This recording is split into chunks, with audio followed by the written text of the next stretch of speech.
नमस्ते दोस्तों। आज हम आपको बताने जा रहे हैं प्राचीन बप्पा रावल की राजधानी नागदा नगरी के बचे हुए प्राचीन मंदिरों के अवशेष के बारे में।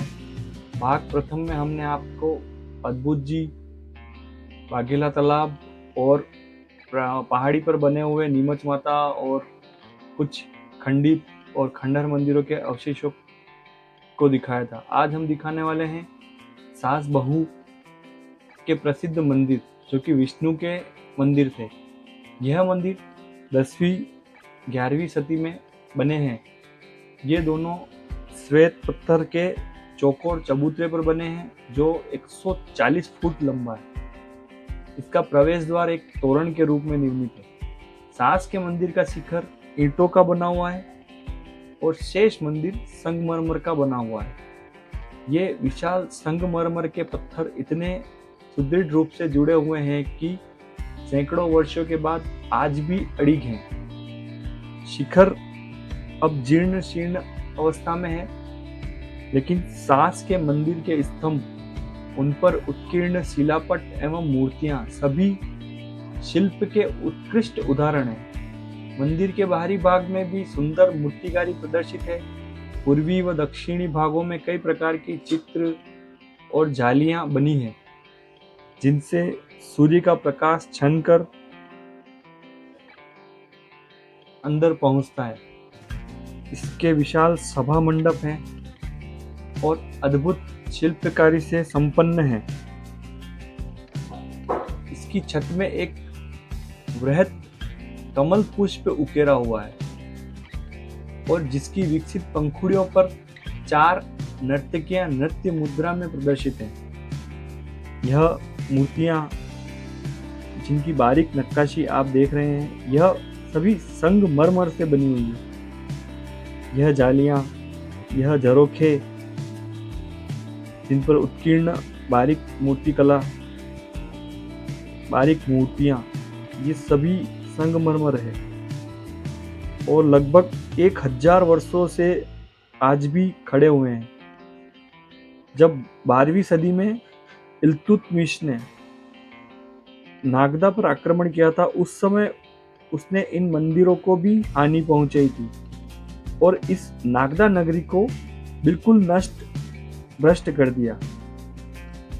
फिर भी कुछ उसके अवशेष हैं जो आज भी हम लोगों के लिए मौजूद हैं। उन्हीं में से है एक यह सास बहू का मंदिर।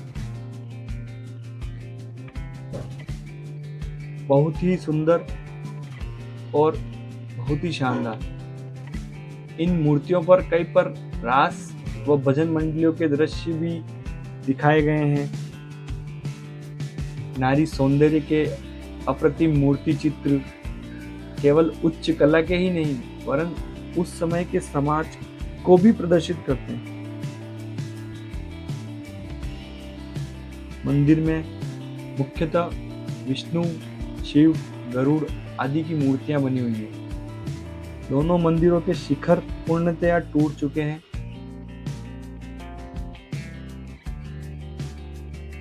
ये झरोखे पर मूर्ति कला, यह पिलर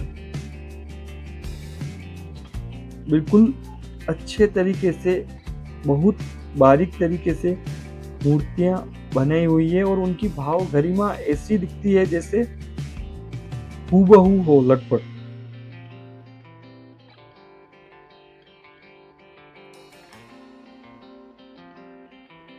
यह हमारे पुरखों का ज्ञान और हमारी पुरखों की मूर्तिकला कितनी समृद्ध थी, उसका परिचय हमें करवाती है।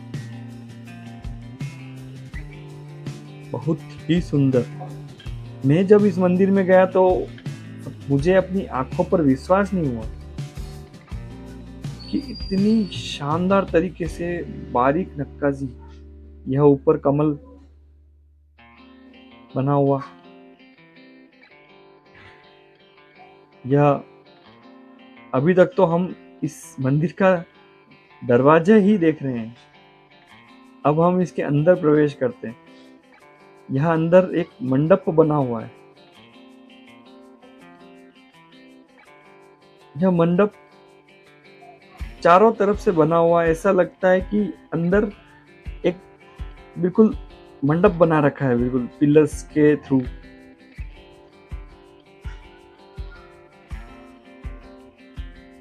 अब जानते हैं कि किन्होंने यह मंदिर बनवाया और क्यों बनवाया। यह कमल की पंखुड़ियां के जैसे ऊपर छत पर बना रखा है।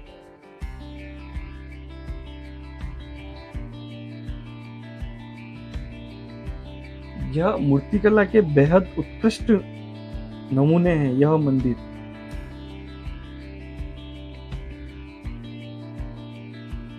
यह मंदिर 9वीं सदी से 11वीं सदी के बीच में इनका निर्माण माना जाता है और इस मंदिर के निर्माण में राजघराने की स्त्रियों का महत्वपूर्ण योगदान रहा और समय के साथ इन मंदिरों का नाम भी सास बहू मंदिर पड़ गया।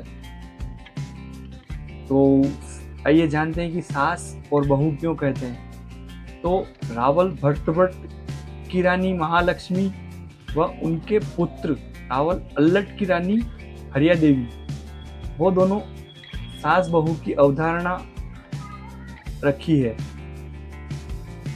रानी महालक्ष्मी ने भगवान विष्णु का मंदिर बनवाया और रानी हरिया देवी ने शेषनाग का मंदिर बनवाया। तो भगवान विष्णु का मंदिर यहाँ बड़ा है। इस मंदिर में पूजी जाने वाली मुख्य प्रतिमा वर्तमान में मौजूद नहीं है, पर पूरा मंदिर ही मूर्तियों से सुसज्जित है। यह मंदिर के बाहर चबूतरा बना हुआ है।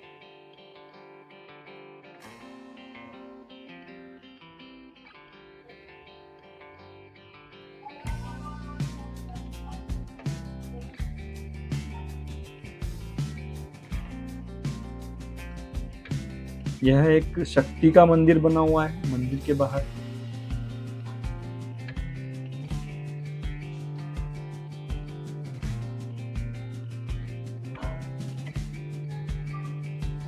ये मंदिर की जालियां जो कि पत्थर की बनी हुई है, इनमें भी मूर्तियां उत्कीर्ण हैं, वो भी बहुत ही शानदार और सुंदर लगती है।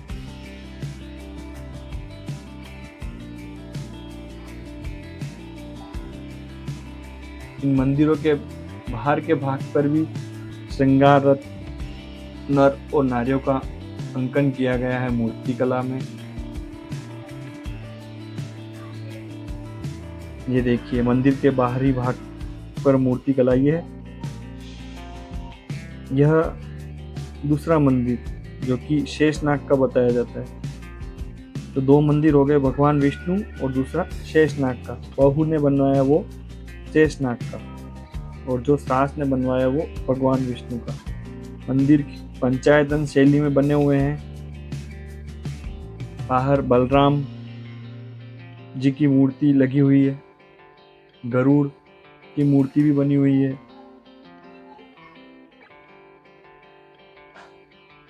और यहीं सामने एक ये मकर तोरण द्वार बना हुआ है। यह भी बहुत सुंदर है। यह बहू का मंदिर जो कि दूसरा मंदिर है। इसमें भी अच्छी मूर्तिकला की कारीगरी है, लेकिन जो मुख्य मंदिर है उसकी मूर्तिकला तो देखते ही बनती है। मुझे भी अपनी आंखों पर विश्वास नहीं हुआ जब मैंने फर्स्ट टाइम उसको देखा। दोनों मंदिरों में जाने के लिए मकर तोरण द्वार बना हुआ है। अब तो इस क्षेत्र का स्वरूप पूरा चेंज हो गया है, लेकिन उस समय यह इसका एंट्री पॉइंट होता था। जहां इसका एंट्री पॉइंट है उसके जस्ट सामने तालाब है, बिल्कुल सामने। लेकिन उस समय ऐसा माना जाता है कि इसका मुख उधर की तरफ रहा होगा और उधर नगर था। तो नगरवासी जो भी हैं वो इस द्वार का उपयोग करते हुए ही इन मंदिरों में प्रवेश करते होंगे। 140 फीट चौड़ा चबूतरा, लगभग 5 फुट की ऊंचाई,